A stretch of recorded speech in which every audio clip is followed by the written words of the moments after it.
The House of Representatives has approved a White House request to claw back 2 years of previously approved funding for public media. The rescissions package now moves on to the Senate. This move poses a serious threat to local stations and public media as we know it. Please take a stand for public media today at goacpr.org. Thank you.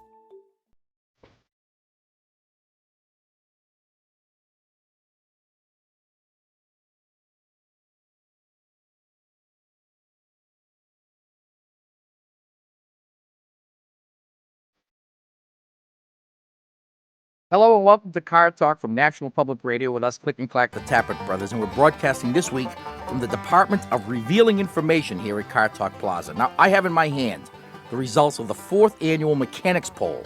Now, this is legit. This is conducted by Valvoline in conjunction with ASE, Automotive Service Excellence Organization. Yeah. Well, here's the news. 200 mechanics were surveyed and asked the following question. While working on your customers' cars, what items are you most likely to find? Here are the results. Yeah, I'll look at one here. 98% of mechanics mentioned dirty clothes. Well, yeah, I understand that. Tied with partially eaten food. 95% found money. 91% found personal letters.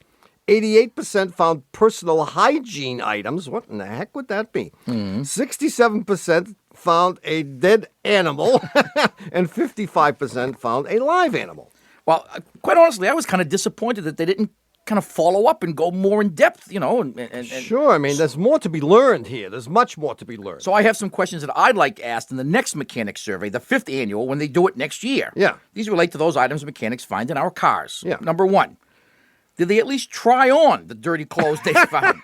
I saw Ralph in a miniskirt next to a 72 Fiat the other day. That's a good idea. Number 2, what percentage of the partially eaten food did they at least taste? Yeah. Pete doesn't even bother bringing a lunch anymore. He figures somebody's going to have something in his car. Number 3, we know that they kept the money they found, so we don't need to ask anything about that. Number 4, did they read the personal letters they found? Were they able to read the personal letters they found? And my final question is about the personal hygiene items they found. Did they know what they were? Hey, Vinny, what's this anti-perspirant stuff? Yeah. Now, well, I think you should be in the questionnaire development business. Well, I mean, you got a little knack for this, buddy. I felt a little, slighted. You did, yeah. That I wasn't asked to participate in one form, either as a participant as one of the persons that answers the questions, or one of the ones that formulates the questions, but maybe next year, though. Well, now that they know that you're interested. They'll never call, I'm sure. No. Do I get a chance to read anything? No. Fine. If you have a question for us, you can call us at 1-800-332-9287. Hello, you're on Car Talk. This is Joe Tooley from St. Louis. Hey, Joe, what's happening? Not much. I had a question I had to ask you guys. The car in question is an 87 Acura Legend, and it has 230,000 miles on it, about half of which I've put on myself. And as far as I'm able to determine, the car has its original shock absorbers on it. But the question, I just have the feeling that after 200 and some odd thousand miles, I ought to be ready for shock absorbers, except that the age-old tested method of bouncing on one of the front bumpers on one side and watching to see if the car keeps bouncing doesn't tell me anything. The car stops bouncing immediately. Now, if I go down the street here to Shocks R Us and say, do I need shocks, they'll say, of course you do, you bozo. How much money have you got? Yeah. And what I need to know is whether I need shock absorbers, but I need to ask the question of someone who isn't trying to sell me shock absorbers. First of all, it is true that if you put all these miles in the car, most of those miles are probably highway miles, and so you wear out shocks slower. That's number 1. Number 2, the shocks that came with the car originally are very good shocks. The car is a very high-quality car, and it's possible that the shocks could still be good after all these miles. I find that unlikely, though, because 230,000 miles, no matter what kind of driving you do, the shocks gotta be gone. I mean, you should be on your 5th set of shocks now. Well, I'm only on my... I got it. How much? Wait, I got it too. I'm going to give you a prediction. Okay. Joe, I am going to tell you how tall you are and how much you weigh. All right. Okay? All right. You are between... No, between. Well, give me a little... Cut me some slack here, will you? Do you want to know what color the car is? All right, plus or minus the standard 2 inches. 2 inches. You are 5 foot 8.5, and you weigh 157 pounds.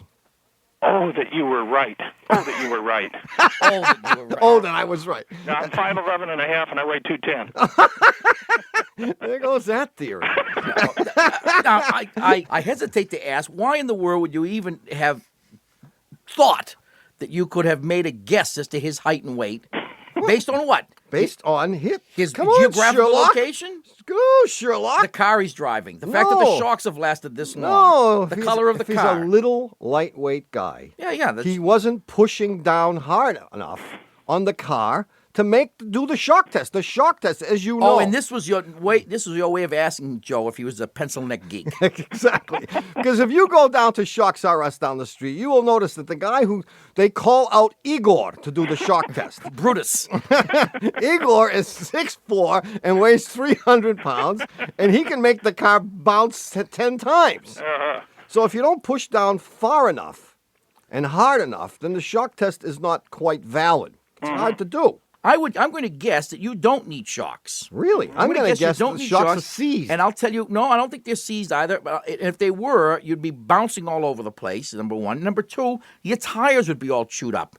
If you're not chewing up tires, No, not at all. then your shocks are still okay. Yeah, but I mean, I have to say, I find it very hard to believe that you don't need shocks, but all the evidence seems to suggest that you don't. Yeah, really. They may be something. They may have over-engineered them or over-designed them or overbuilt them, and they certainly will overcharge for them when you go to replace Yeah. them. Oh, It's a spectacular car. I mean, greatest car I've ever owned. Well, I happen to be right now test driving an Acura 3.5 TL, Uh-huh. which RL. My question is, if you had a legendary name like the Legend, why would you give it away? Why would you throw it They away? didn't give it away. They're banking dumped it. it. No, they didn't Yeah, I dump it. agree. Yeah, no, they'll You think they're banking it? You Yeah. think they're going to come out with, they're going to leapfrog over the RL and come up with a new Legend? Yes. Oh. Yes. Son of legend. Son of... Because, I mean, I thought... Joe, we'll let you go. I mean, Joe's obviously got stuff to do. I mean, he can't spend all day talking to us. Hey, I appreciate the help. Yeah. All right. All right, great. See you later. Thanks. Thanks, Joe. Bye. Bye-bye. 1-800-332-9287. Hello, you're on Car Talk. Hi. Hi. Oh, you sound gee. sad. Are you Hi. down or what? Jeez. Come I don't on, really wanna lighten talk up, to you. will you? You know, I've been waiting for weeks to get a hold of you. Gee, you sound so thrilled that you finally did. Yeah. That's Hi. right. No, this is Stephanie. I'm calling from Bozeman, Montana. What's up? Well, I own a 95 Subaru Impreza, the first all-wheel drive vehicle I've owned, and I have noticed when I bought it, it was driving perfectly fine.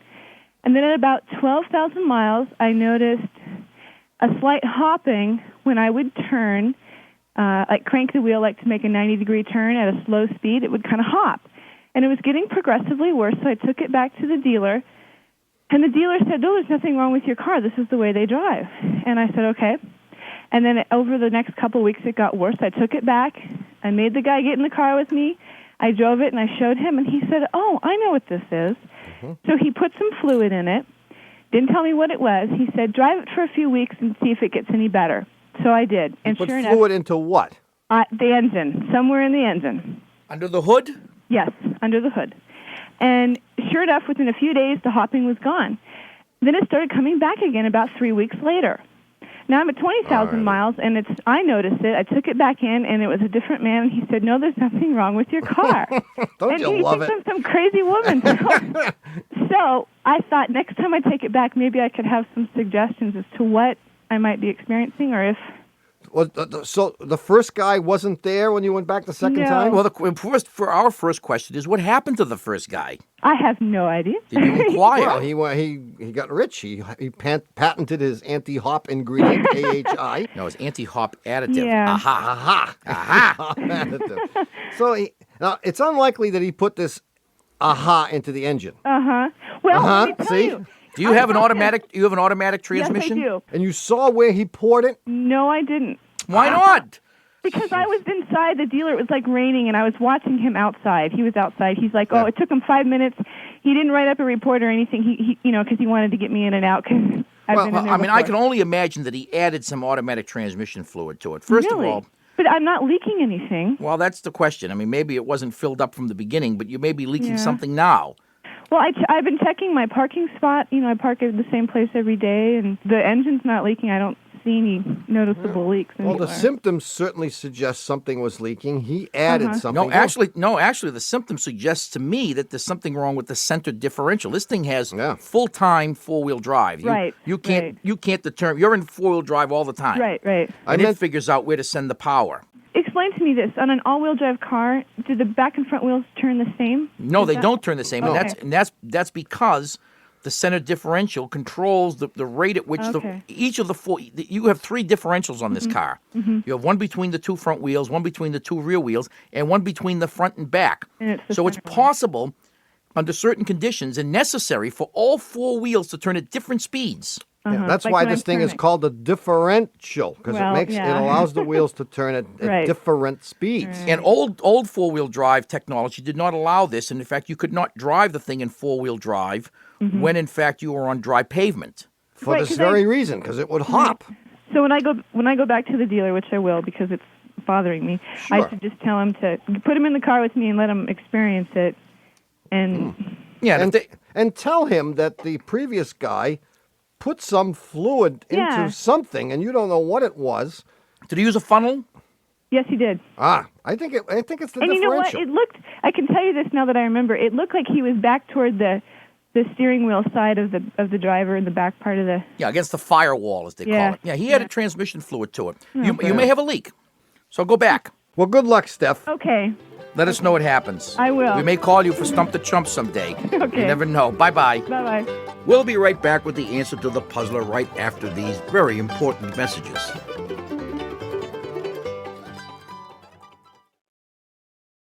This summer on Planet Money Summer School, we're learning about political economy. We're getting into the nitty-gritty of what government does with things like trade, taxes, immigration, and healthcare. So politics and economics, which are taught separately, they shouldn't be separated at all. I think you have to understand one to really appreciate the other. So what is the right amount of government in our lives? Tune into Planet Money Summer School from NPR, wherever you get your podcasts. This is Eric Glass. On This American Life, sometimes we just show up somewhere, turn on our tape recorders, and see what happens. If you can't get 7 cars in 12 days, you got to look yourself in the mirror and say, holy, what are you kidding me? Like this car dealership, trying to sell its monthly quota of cars, and it is not going well. I just don't want one balloon to a car. Balloon the whole freaking place so it looks like a circus. Real life stories every week. At Planet Money, we know that economic jargon can sometimes feel like speaking another language. Yeah, like arbitrage, alpha, autarky. That's just what's in the news these days. There's also absolute advantage, aggregate demand, aggregate supply, and this is just the A's. Oh, animal spirits. That's a pretty good one. Planet Money from NPR. We help you translate the economy so you can understand the world, wherever you get your podcasts. Okay, Tommy baby. Yeah, I know. The puzzler's on vacation. You have said it 1,000,000 times. Well, for those of you who actually enjoy the puzzler, both of you can check out this week's archival puzzler at cartalk.msn.com. Please note that we're doing our best to keep you distracted at work until the puzzler returns in the fall. It's our responsibility. Everyone's got a job to do, right? And ours is to help you waste otherwise valuable time. Speaking of which, 1-800-332-9287. Hello, you're on Car Talk. Hi, I'm David, and I'm calling from Subway Fugitiveville. Subway Fugitiveville, for those that don't know, it's Washington, D.C.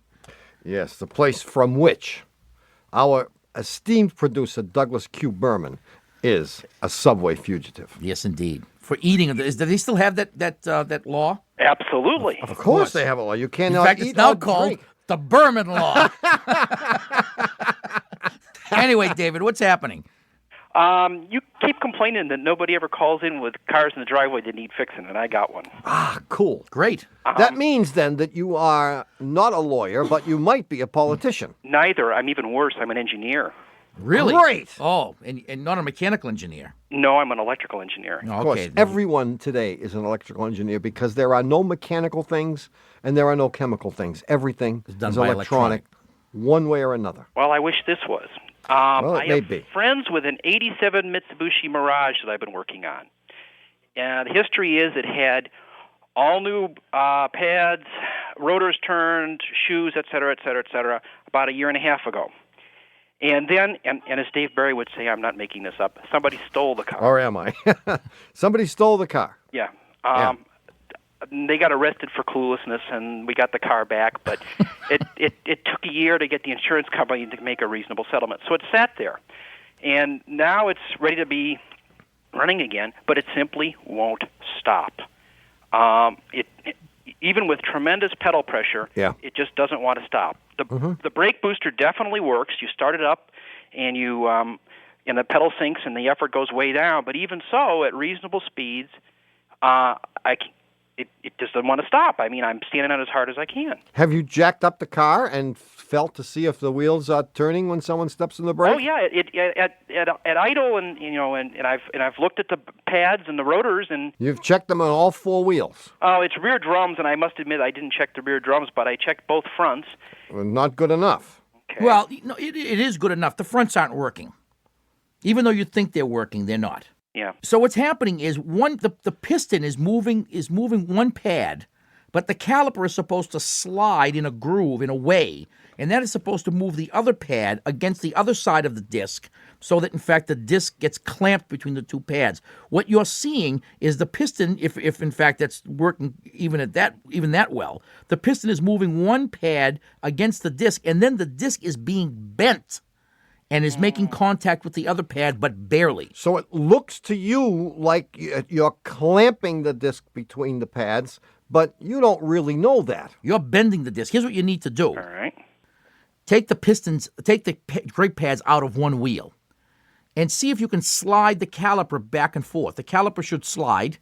Okay, you can tap it with a mallet, with a rubber face mallet, and it should move in one direction, and then it should move in the other direction. And then have an assistant step on the brake pedal gently and see if the piston moves freely, and see if you can push it back with a pry bar. If that's the case, put the pads back into that side and go check the other side. If that side's okay, then stop listening to the show. Oh no. So David, well, I got to just have an aside here. Yeah. We had a fellow in our show. I shouldn't divulge this because this could be a good puzzler, but so what? No one's listening. No one. Would you listen to this show twice? I haven't. What's the chance of anyone hearing this show, hearing next week when you come up with this as a puzzle? No one will know. Is there any possibility that the engine idle speed is too high? Yeah, and that's why the car's hard to stop? Sure would be. Yeah. You remember the Audis, those Audi 5000s years ago that had all those problems? It's hard to stop a car when the throttle is down to the floor. Yeah, that's a good question. I mean, I think we could safely rule that out. All right, I trust you. You're an engineer. You know your electrons. And you're not at work, so you're either and he knows his unemployed. electrons from his elbow. Hey, well, good luck, David, and call us back and let us know how you made out. I will do that. Check those caliper slides. I'm pretty sure that's where you're going to find the problem. I have to say that this is an excellent theory. Okay. But remember, it's only a theory. It's only a theory. See you, Dave. Okay, thank you. Bye-bye. 1-800-332-9287. Hello, you're on Car Talk. Hi, this is Chris. Hi, Chris. Where are you from? Tell us where you're from. We'll tell you how to spell Chris. I'm from Georgia. Georgia, C-H-R-I-S. That's right. Okay.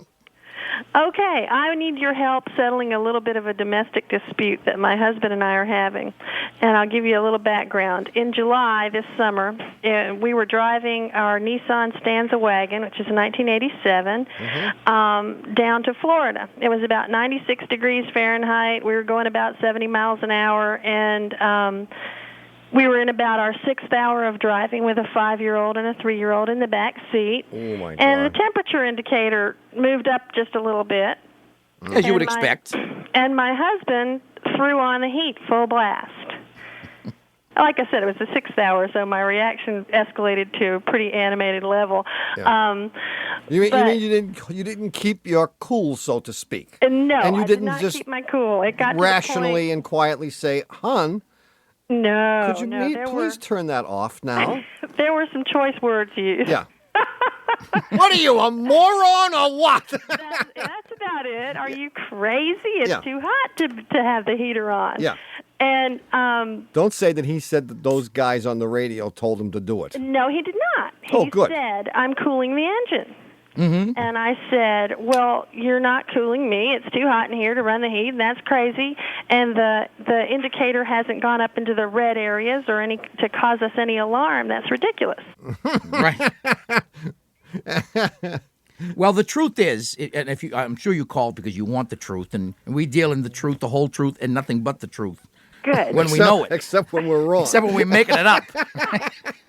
He is right. I mean, turning on the heater will, in fact, cool off the engine because what you're doing is introducing an additional component to the cooling system, which is the heater. Right. The heater is just like another little radiator stuck onto the radiator. Yeah. So by turning on the heat and having the cooler air, relatively cooler air of the passenger compartment, blow through this thing and dissipate the heat from it, you're returning coolant to the engine that's been cooled off from 200 degrees or maybe 220 down to maybe 150. Mm-hmm. And so imagine if you could add several of these little heaters and you could cool the car off very well, even on the hottest day. Mm-hmm. On the other hand, I think what your husband neglected to realize is the relative importance of having the engine be cool as opposed to having your wife be cool.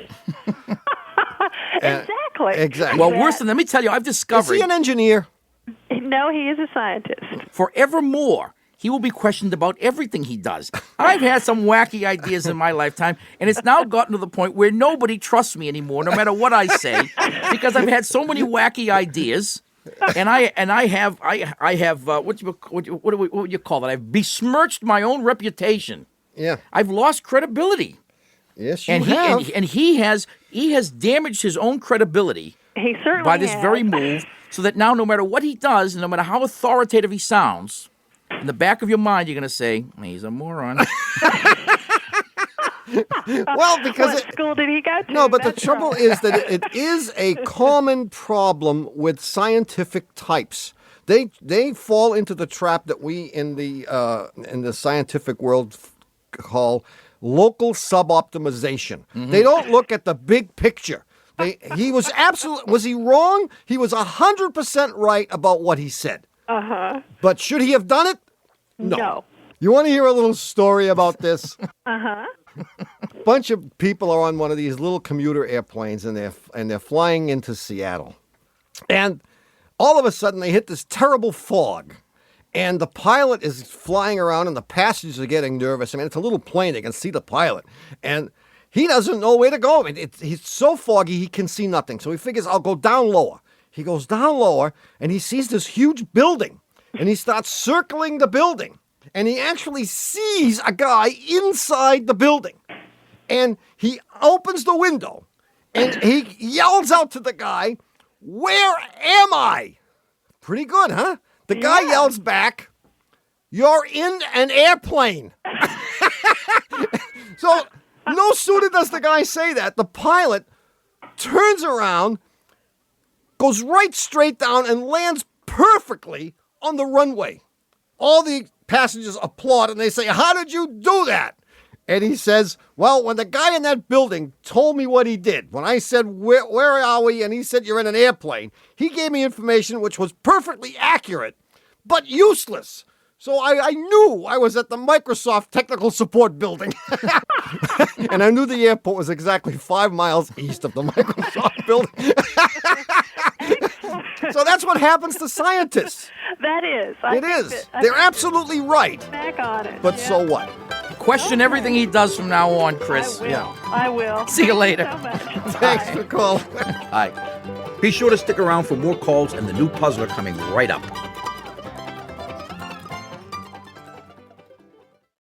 As AI permeates every aspect of our lives, who are the people behind this huge inflection point? What keeps them up at night? I fear that what it means to be human may suddenly not be our own. We've got a special series from NPR's TED Radio Hour. It's called The Prophets of Technology. What they got right, wrong, and where these pioneers think we're headed next. Listen to the TED Radio Hour wherever you get your podcasts. You're listening to NPR because you're curious. You want to know what the world is like beyond the surface, NPR feeds that curiosity with stories from real people with real experiences and all the perspectives that come with them. It's our right to be curious and our prerogative to listen. So keep your curiosity alive. Hear the bigger picture every day on NPR. Grab a snack, make the bed, check your mail, or catch up on the latest news with the NPR News Now podcast. Listen in the time it takes you to do any of those other activities or while doing them. We bring you the stories you need to know in just 5 minutes every hour of every day. Listen now to the NPR News Now podcast. You know those things you shout at the radio or maybe even at this very NPR podcast? On NPR's Wait, Wait, Don't Tell Me, we actually say those things on the radio and on the podcast. We're rude across all media. We think the news can take it. Listen to NPR's Wait, Wait, Don't Tell Me wherever you get your podcasts.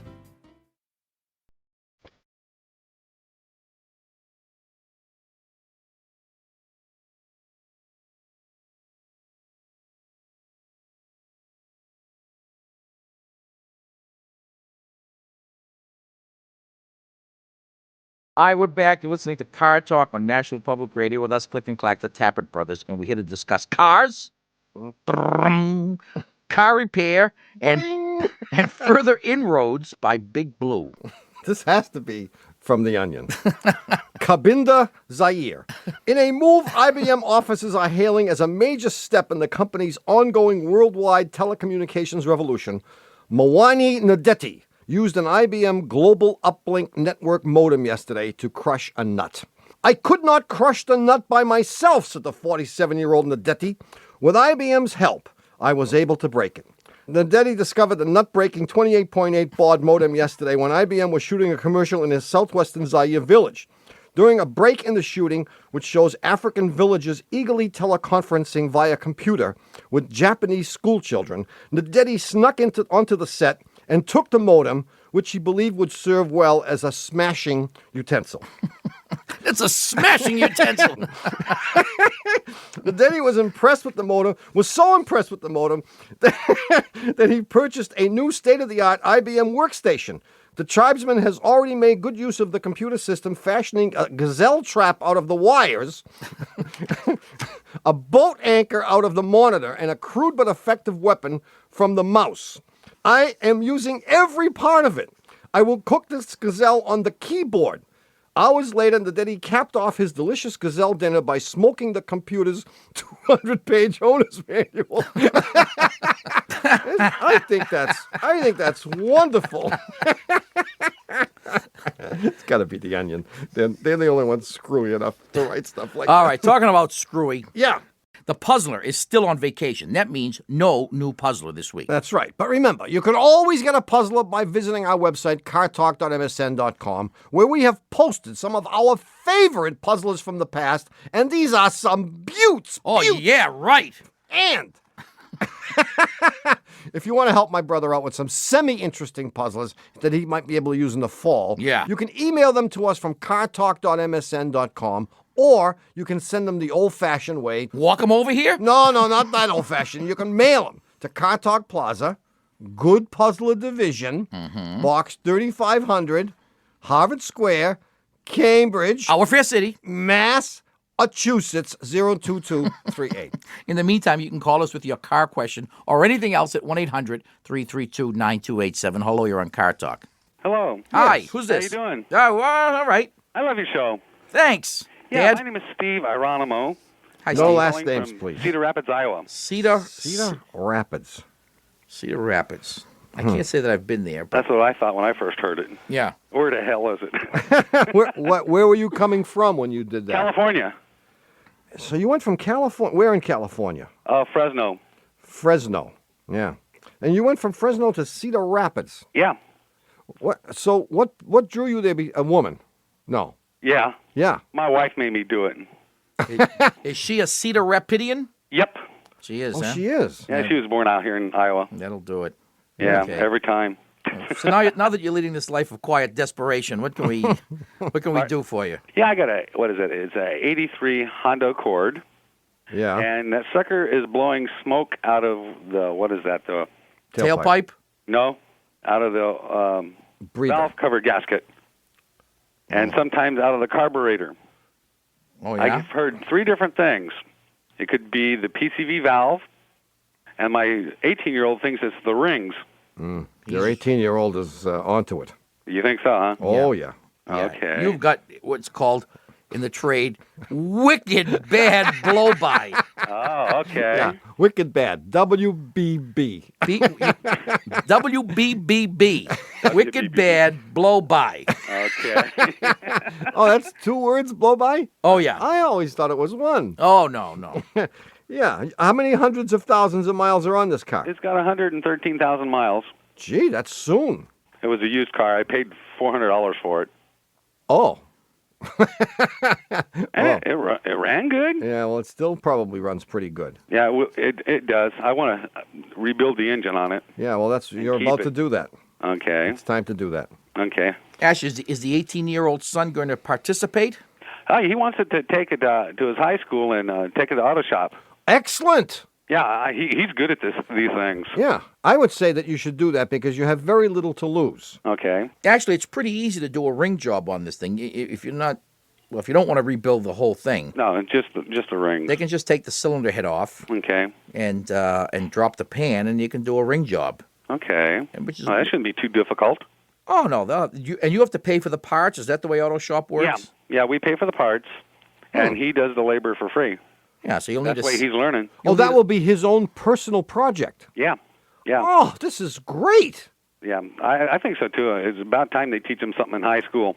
Yeah, besides that reading, writing, and arithmetic stuff. Yeah, get him into mechanics. Yeah, so they can do something useful for dear old dad. Yeah. You will be the beneficiary of your son's knowledge.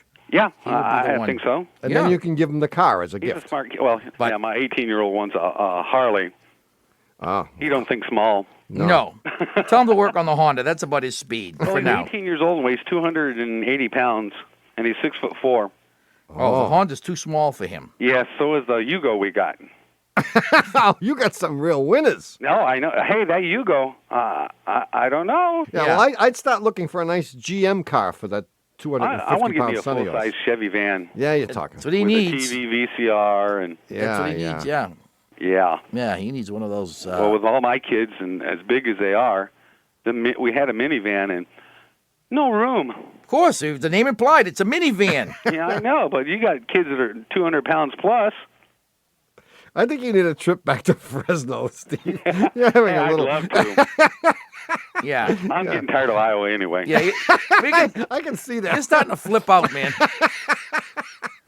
Yeah. Yeah. Don't you have any family back home that you can freeload off of for a week or two in Fresno?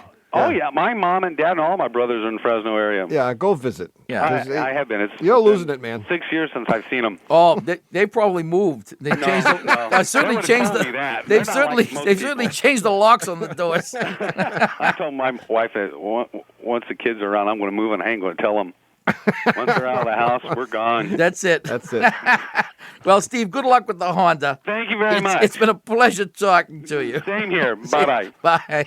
See, another guy you could have cappuccino. Oh, yeah, no, Steve's all right. They may not have cappuccino in Cedar Rapids, Iowa. I've never had the pleasure or displeasure of being there. But Steve, you can just tell this is a You can guy. tell. Well, you've wasted another perfectly good hour listening to Car Talk. Our esteemed producer is Doug, the Subway fugitive, not a slave to fashion, Pumpkin Lips Berman. Our associate producer and dean of the College of Automusicology is Ken Babyface Rogers. Our assistant producer is Catherine Cathode Patootie Ray. Our engineer is Karen, I've already given. And our technical, spiritual, and menu advisor is John Bugsy Free Lunch Milk Carton Man Lawler. Our public opinion pollster is Paul Murky of Murky Research, assisted by statistician Margin O'Vera. Our director of new product repair is Warren T. Myfoot. Our staff butler from the Car Talk Mumbai division is Mahatma Kote. Our document security expert from the island of Jamaica is Euripides Upman. Our director of upward mobility in Eastern Europe is Zbigniew Chrysler. Our marriage counselor is Marion Haste. Our director of moral support is Hugh DeMann. The chairman of the Federal Lubrication Board is Alan Greaspan. The manager of our weekly shrimp buffet is Sheldon Devane. The curator of Tom's Car Collection is Rex Galore. And our chief counsel from the law firm of Dewey, Cheatham & Howell is Hugh Lewis Dewey, known in the public fountains of Harvard Square as Huey Louie Dewey. Thanks so much for listening. We're Click and Clack, the Tappet Brothers. And remember, whatever you do in life, don't do anything like my brother. We'll be back next week. Bye-bye.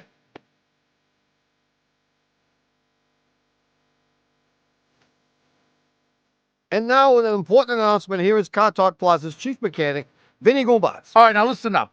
If you just want a copy of this here Car Talk show, which is number 35, is what you do. You click on the Shameless Commerce division of cartalk.msn.com. Can't you just call in your order? Hey, don't interrupt me, all right? You can call in your order at 303-823-8000. That's 303. That's exactly what I said. 303-823-8000. You can get the best of Car Talk and all the other Car Talk junk the same way through cartalk.msn.com or by calling 303-823-8000. You got anything else to add, Mr. Funny Man? No, I don't.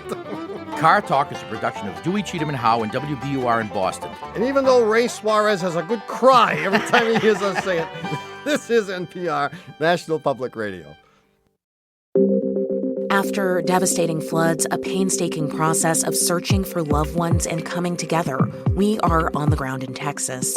And a growing challenge for public health, rising skepticism in vaccines, and Trump administration changes to vaccine policy. How do pediatricians talk to parents?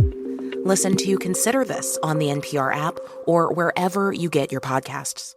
Hey everybody, it's Ian from How to Do Everything. On our show, we attempt to answer your how-to questions. We don't know how to do anything, so we call experts. Last season, both Tom Hanks and Martha Stewart stopped by to help. Our next season is launching in just a few months, so get us your questions now by emailing howto@npr.org or calling 1-800-424-2935. Recycling can feel like a lost cause, but one college student started a grassroots efforts to turn beer bottles into sand for eroding beaches. We have some music bumping and some people are sorting. There's one person crushing and the rest of us are hand sifting the material. How you can come up with creative ideas by taking a second look. Double Takes. That's on the TED Radio Hour podcast from NPR.